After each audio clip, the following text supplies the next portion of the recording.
ধলেশ্বরী নদীতে দেশীয় অস্ত্র হাতে নিয়ে উচ্চস্বরে গান বাজিয়ে নৌকার নাচানাচিতে মত্ত ছিল ডেঞ্জার গ্যাং নামের এক কিশোর চক্র। তাদের উন্মাদনার বিভিন্ন মুহূর্ত সামাজিক যোগাযোগ মাধ্যমে ছড়িয়ে পড়ে এবং প্রায় সাথে সাথে ভাইরাল হয়ে যায়। তবে এই ভাইরাল হওয়ার পরিণতি সুখের হয়নি। অবৈধ অস্ত্র হাতে এমন অনৈতিক কাজ করার অপরাধের চক্রের ১৬ জনকে আটক করেছে বাংলাদেশ সেনাবাহিনী।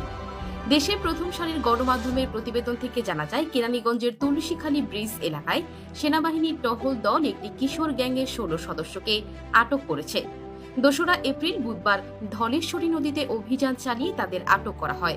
ওই সময় এই কিশোর গ্যাংয়ের সদস্যরা ধলেশ্বরী নদীতে নৌকার ওপর বেশ উচ্চ শব্দে গান বাজিয়ে দেশীয় অস্ত্র প্রদর্শন করে নাচানাচি করছিল। ৩রা এপ্রিল বৃহস্পতিবার সেনাবাহিনীর ফেসবুক পেজে এক পোস্টে এই তথ্য জানানো হয়েছে। এতে বলা হয়, সেনাবাহিনীর সদস্যরা নৌকাটি নিয়ন্ত্রণে নিয়ে সার্চ করে কিশোর গ্যাং ওরফে ডেঞ্জার গ্যাংয়ের ১৪ সদস্য সহ ৮টি রামদা ও ৭টি কুড়াল উদ্ধার করে।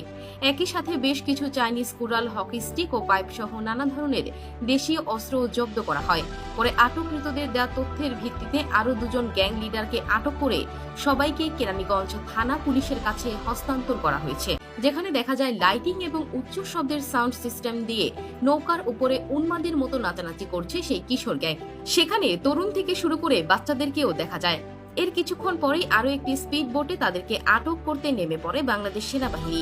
সেই মুহূর্তের ভিডিও সোশ্যাল মিডিয়ায় প্রকাশ করা হয়। সেনাবাহিনীর টহল দল নৌকাটিকে ধাওয়া করা শুরু করে। একসময় তাদের দেখতে পেয়ে চক্রের অনেকেই পানিতে ঝাঁপ দেন এবং এই সুবাদে অনেকেই ঘটনাস্থল থেকে পালাতে সক্ষম হয়েছিল বলেই জানানো হয়েছে। দেশের আইন শৃঙ্খলা পরিস্থিতি স্বাভাবিক রাখতে সেনাবাহিনীর এ ধরনের অভিযান অব্যাহত থাকবে বলে ফেসবুক পোস্টে জানানো হয়েছে।